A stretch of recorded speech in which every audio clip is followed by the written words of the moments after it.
من يهده الله فلا مضل له ومن يضلله فلا هادي له وأشهد أن لا إله إلا الله وحده لا شريك له وأشهد أن محمدا عبده ورسوله أما بعد أعوذ بالله من الشيطان الرجيم بسم الله الرحمن الرحيم وإذ ابتلى إبراهيم ربه بكلمات فأتمهن وقال الله تعالى في موضع آخر لن ينال الله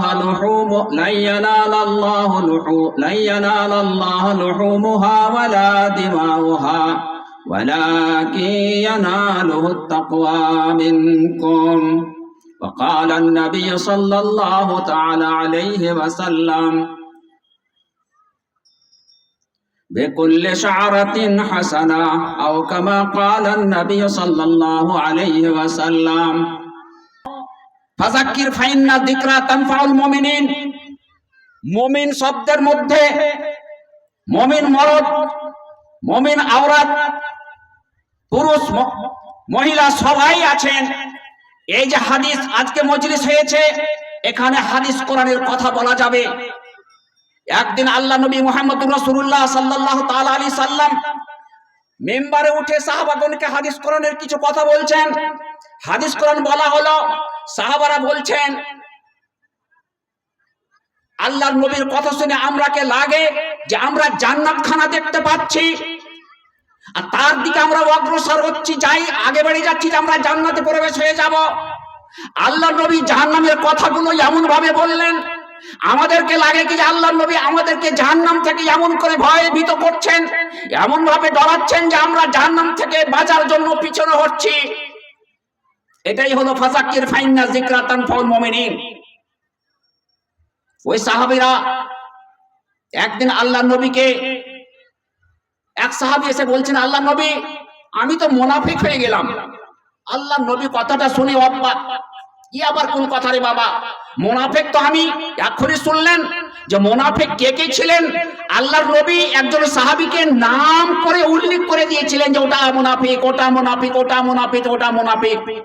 হাইদা তোমার ভয় ভীত খপ খেয়ে গিয়েছিলেন, ডরিয়ে গিয়েছিলেন। কে? আল্লাহর নবী যে নিজের অন্তরের কথাটা ওই সাহাবীকে বলেছেন, সেই লিস্টে আমার তো নাম নাই।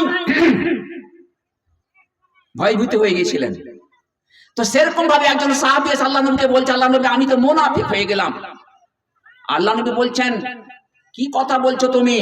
তোমার মতন সাহাবী মুত্তাকি পরহেজগার সাবিকিন আল-আউওয়ালিন মিনাল মুহাজিরিন ওয়াল আনসার, আর তুমি ফের নিজের বারে বলছো যে আমি মুনাফিক হয়ে গিয়েছি।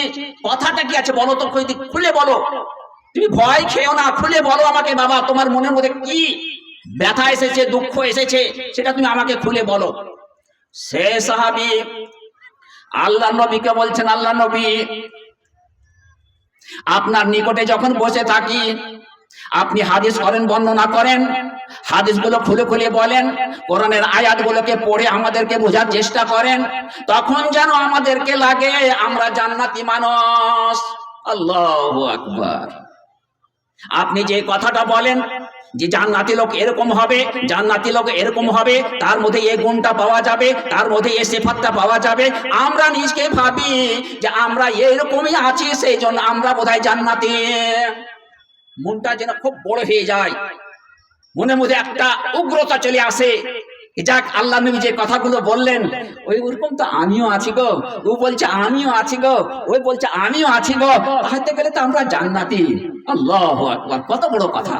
আল্লাহ নবী মুহাম্মদুর রাসূলুল্লাহ সাল্লাল্লাহু তাআলা আলাইহি সাল্লাম 10 জন সাহাবীকে বলেছিলেন, আল্লাহু আকবার, নাম নিয়ে ওকে ইঙ্গিত করে, ওকে ইশারা করে বলে দিয়েছিলেন, ও আমার সাহাবী, তোমরা 10 জন সাহাবী জান্নাতি, তোমাদের জন্য আমি বাশারত দিয়ে যাচ্ছি, খুশখবরি দিয়ে যাচ্ছি।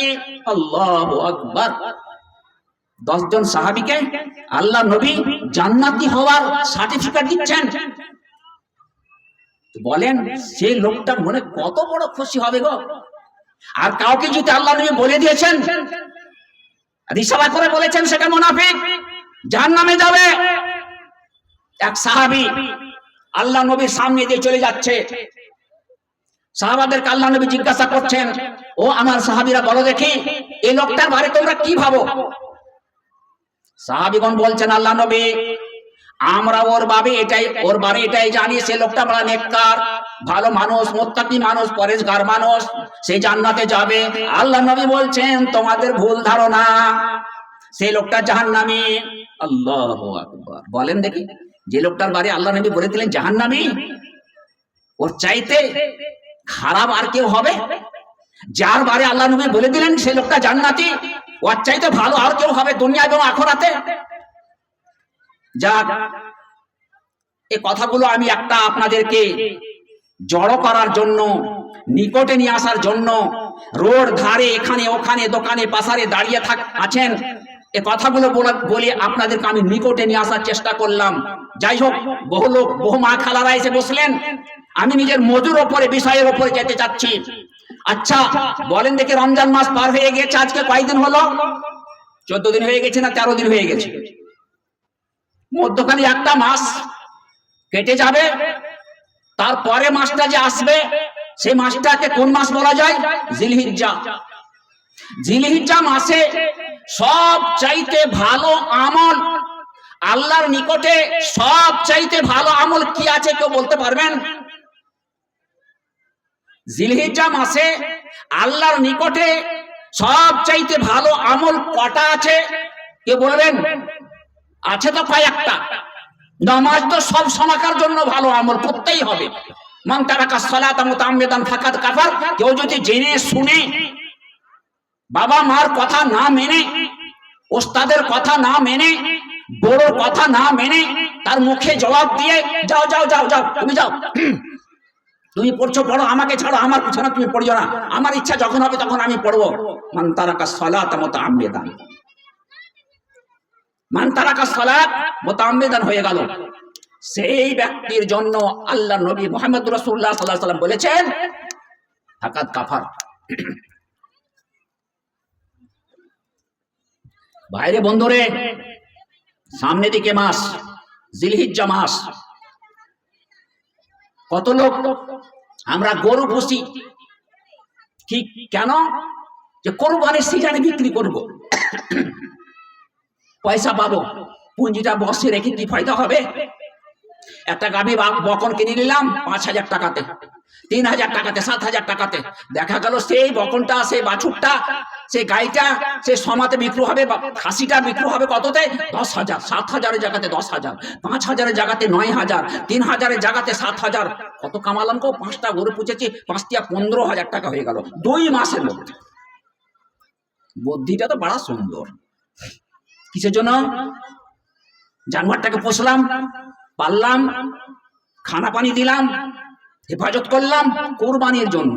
আচ্ছা, কোরবানি আল্লাহর মহব্বতে, আল্লাহর রিজামন্দির জন্য, আল্লাহর নবীর সুন্নতটাকে বজায় রাখার জন্য। এই সুন্নতটা আসলো কোথা থেকে? একটু পিছনে গিয়ে আপনাকে আগিয়ে নিয়ে আসবো, আর নিয়ে এসে লা ইয়ানালাল্লাহু লুহুমুহা ওয়ালা দিমাউহা ওয়ালাকিন ইয়ানালুহু তাকওয়া মিনকুম। এই কথার উপরে আমি নিজের কথাকে শেষ করে দেব। হযরত ইব্রাহিম আলাইহিস সালাম একজন নবী ছিলেন, উলুল আজম নবীর মধ্যেকার উনি একজন। বড় নবীদের মধ্যে ওনার এক গুণটি, ওনার আন্ডারে কয়েকজন নবী, খাস করে ওনার দুটো বেটা, দুটো ছেলে নবী। ইউসুফ আলাইহিস সালাম নবী, মুসা আলাইহিস সালাম নবী, ওনার আন্ডারে আরো বহু নবী ছিলেন। আল্লাহ তাবারক ওয়া তাআলার নিকটে যেই বান্দা যত প্রিয় হয়, কথাটাকে একটু বুঝিয়েন। আল্লাহর নিকটে যেই বান্দা, যেই নবী, যে রাসূল যত প্রিয়, যত ভালোবাসা, ওই জন্য আল্লাহ তাবারক ওয়া তাআলা ইব্রাহিম আলাইহিস সালামকে বলেছেন খলিলুল্লাহ, আল্লাহর দোস্ত, আল্লাহর প্রিয়। তোমার পরীক্ষা কিন্তু সেভাবেই হয়, জটিল, মুশকিল। তা আল্লাহ তাবারাক ওয়া তাআলা একটা সুন্নতকে কিয়ামত পর্যন্ত পরিচালনা করার জন্য, কিয়ামত পর্যন্ত সেটাকে নিয়ে যাওয়ার জন্য নবীকে কষ্টতে দিচ্ছেন, ইমতিহান নিচ্ছেন, পরীক্ষা নিচ্ছেন। কেমন কি হয়ে গেল?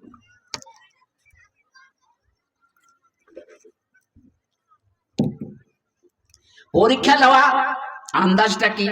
আল্লাহু আকবার। ওয়াইদ ইবতালা ইব্রাহিম রাব্বুহু, হে ইব্রাহিম আলাইহিস সালামকে আল্লাহ তাবারাক ওয়া তাআলা, আচ্ছা ইব্রাহিম আলাইহিস সালামের বাবা কে ছিলেন ওটা জানেন কি? আমরা জানি কি? আমরা আল্লাহু আকবার।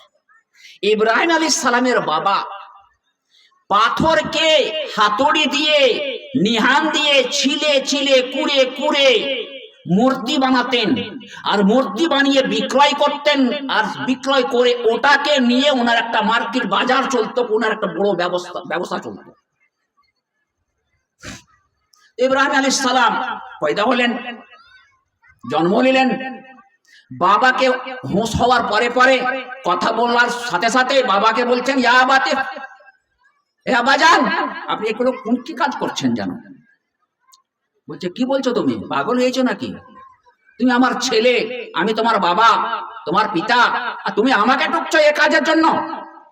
তুমি দেখছো না আমি কি করছি? যাই হোক, ইব্রাহিম আলাইহিস সালামকে তার বাবা, তিনার বাবা খুব কড়া শাসনের মধ্যে বললেন, তুমি যদি এই কথাগুলো থেকে বাজ না আসো, ছেড়ে না দাও, তাহলে আমার তরফ থেকে তোমাকে শাস্তি হবে, সাজা হবে, কঠোর সাজা তোমাকে আমি দেব।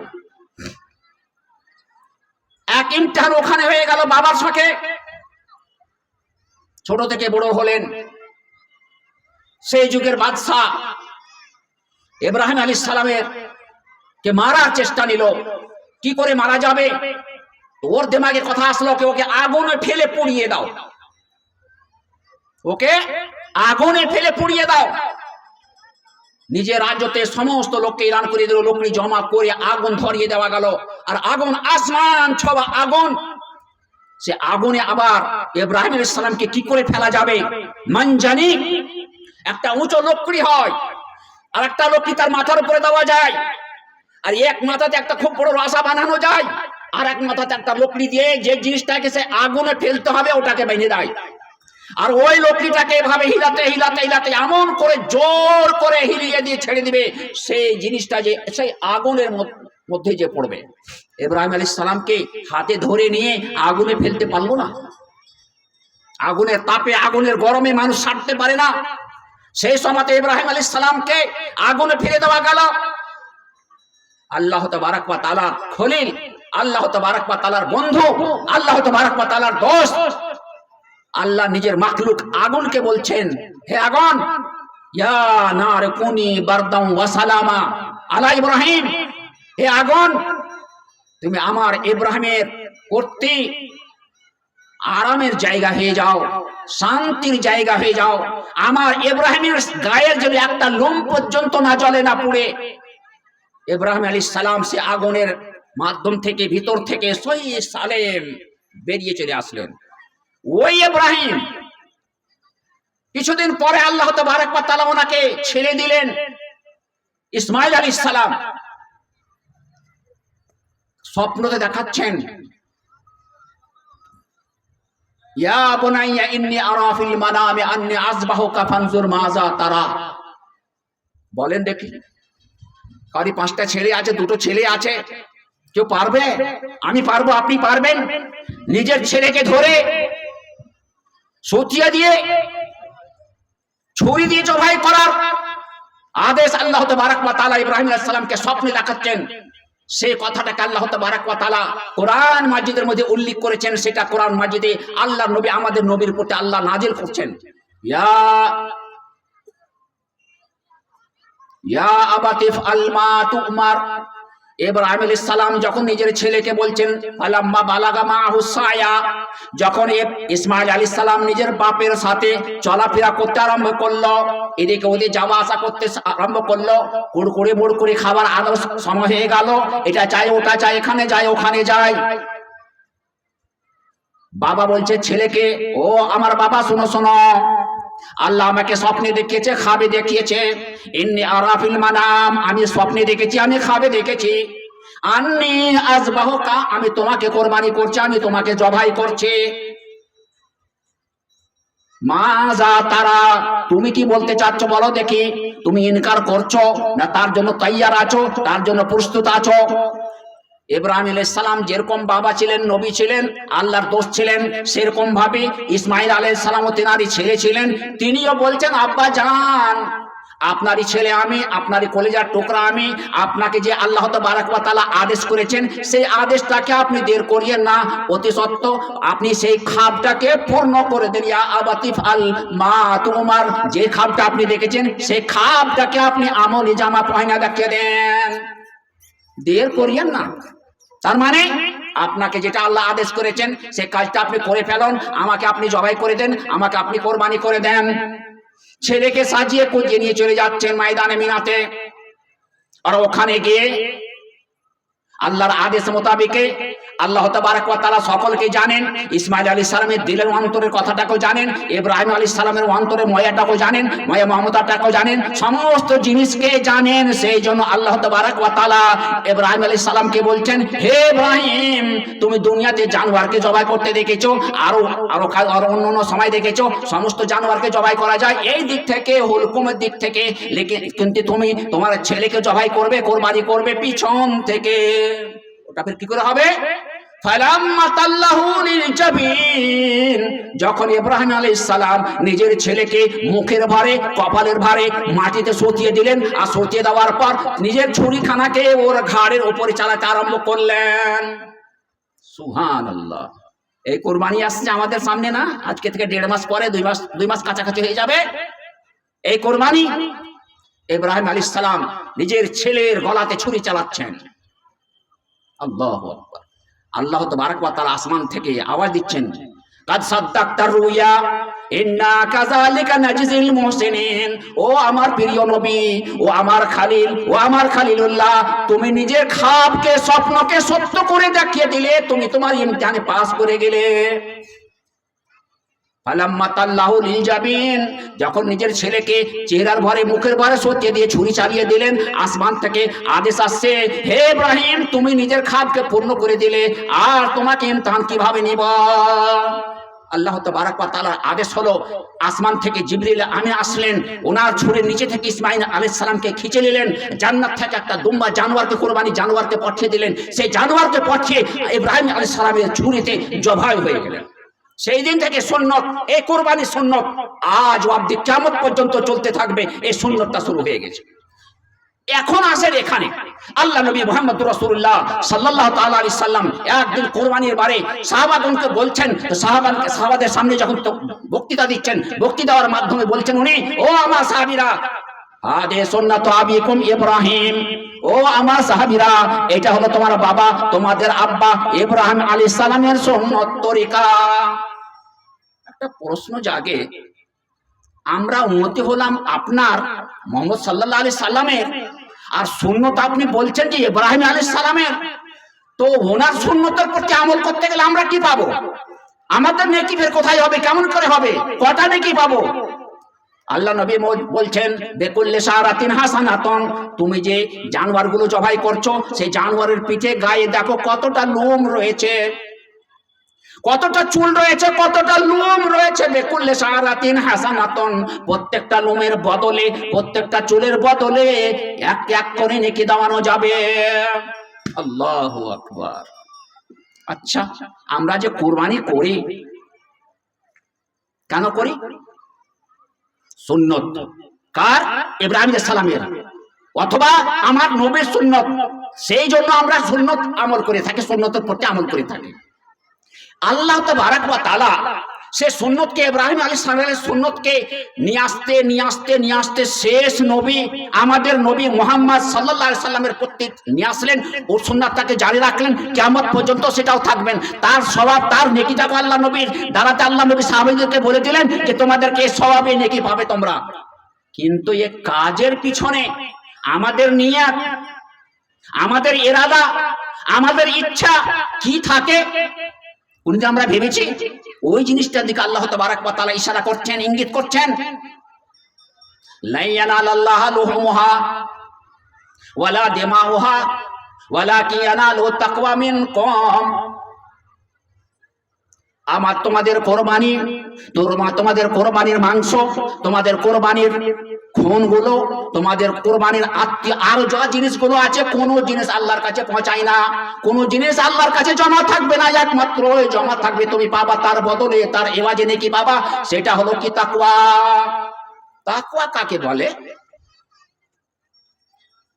একদিন আল্লাহ নবী মুহাম্মদ রাসূলুল্লাহ সাল্লাল্লাহু আলাইহি সাল্লাম মিম্বারে উঠে খুতবা দিচ্ছেন আর বলছেন কি?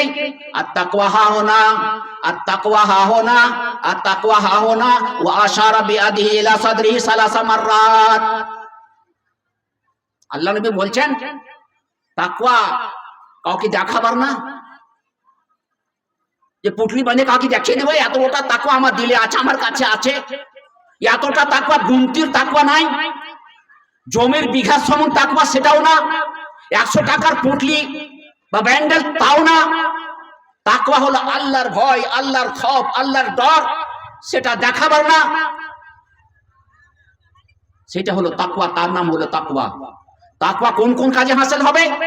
আল্লাহ নবী প্রত্যেকটা নিয়ে, প্রত্যেকটা আমল যেটা আল্লাহ তাবারাক ওয়া তাআলা ফরজ করেছেন, প্রত্যেকটা আমলের বদলে আমাদেরকে আল্লাহ তাকওয়ার সিফাতে মুত্তাসিফ করে দিবেন, তাকওয়া দিয়ে আমাদেরকে দিবেন।